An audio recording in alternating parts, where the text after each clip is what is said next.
Čau! Všichni se starý úplně z toho bez stresu. Jsme tady v naší kuchyni a my jsme vám chtěli uvařit takovou houseovou nálož.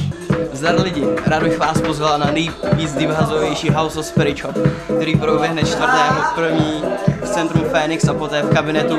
Zatančíme si, pošerujeme nějaké informace, dáme potom dostat hasl a potom nějaký battle. Jako jednoduše, House of Spirit Shop 4.1. Bude to na celý den, je to ve Phoenixu, je tam battle a prize money. Tam je jenom Carlos, to ne. Jo. Vypadni.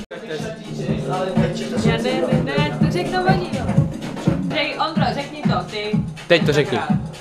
Takže lidi, 4.1. ve Phoenixu bude House of Spirit Shop, takže přijďte si zatancovat za náma, zabetlovat, dát party mejdan a vůbec všechno kolem. House of Spirit Shop 4.1. přijď a bude to nářez. Ale my nikdy nevíme, co máme říct. To jsme nikdy nevěděli. Předtím jsme věděli aspoň nějaké informace. Předtím jsme věděli aspoň nějaké informace. No tak počkej, co je potřeba říct? Že je to v Phoenixu, že je to v sobotu 4.1. Co dál?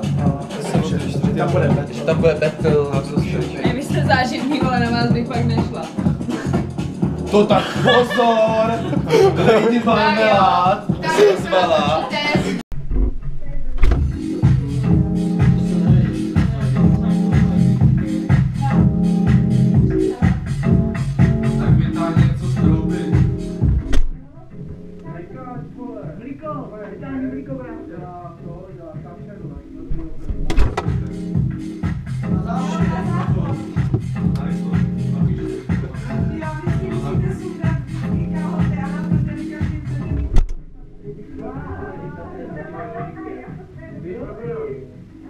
Když to mohli vytáhnout a začít, to ještě pana.